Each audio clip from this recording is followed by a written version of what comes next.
Alright, hello YouTube.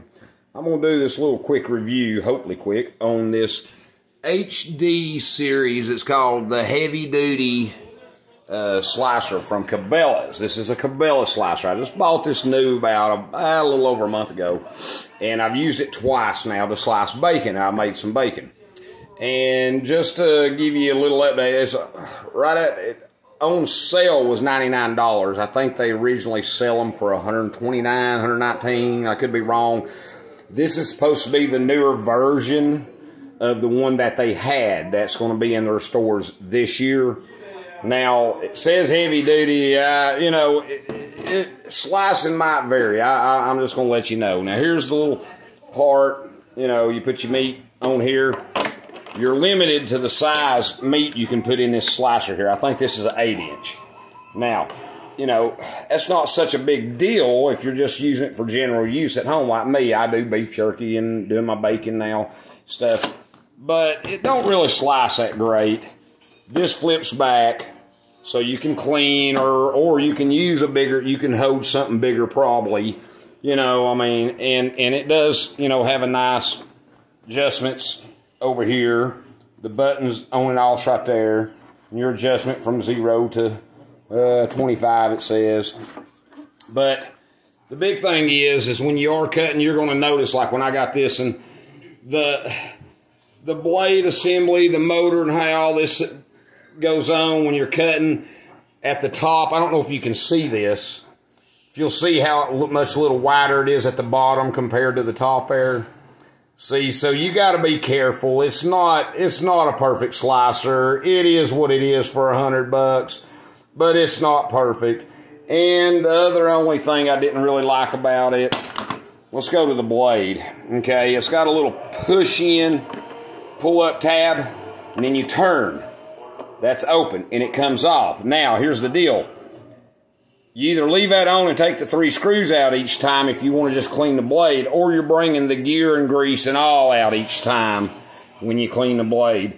And you got to keep the grease off, you know. I went in here and wiped a lot of the grease off, but I know it's greased for a purpose, but there you go. I mean, you can do that.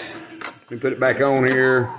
I mean, turn it back, you know, this is unlocked, that's locked, and then you push that back down, it's locked on. And it's not straight, it cuts, it's got a little wobble to it. You know, hey, it's okay. Like I said, if for what it is, if you're just slicing some cheese, some veggies out of the garden, you know, and you're, you know, occasional needing a slicer, hey, it's okay. Other than that, you know, be honest, you could probably find a restaurant style type for $100 used somewhere. It's going to serve you a lot better and be a little safer. And it doesn't have a platform in the back hardly at all when it cuts off, as you can see. You know, it's just a small little platform. They got one up there they say is, I think it was like right at under $400. Their biggest one they got is more commercial type, but to be honest, it might be the better deal, but, you know, like I said, I think I'd go online first and find one used somewhere, something either off of eBay or look on Amazon. You're going to probably find something a little better than this. So that's just my opinion of their slicer here. This is the heavy duty. This was like not the small one, not the one after that, but the one in between. And then they had another one, and then they had the big one. So, and I think, like I said, I think this is either $129. Don't quote me. You can go up there and see. It was on sale when I got it. They've done Black Friday for $99.99. And, you know, I got it for that. But originally, I think it sells for $100, and it's either $129 or $139. So, but to be honest, like I said, personally, if just for general use, okay. But I wouldn't waste my money on another one before I looked again. I'd probably go back online and look somewhere else before I buy another one.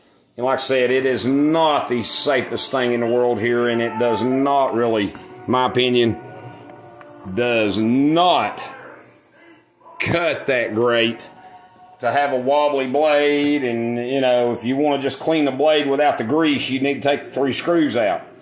You know, so be it. And I wiped out grease out of this thing now 3 times. So other than that, that's it. That's all I want to do is a quick review on the Cabela They're mid-size, I think it's 8.5 inch slicer. Thanks for looking.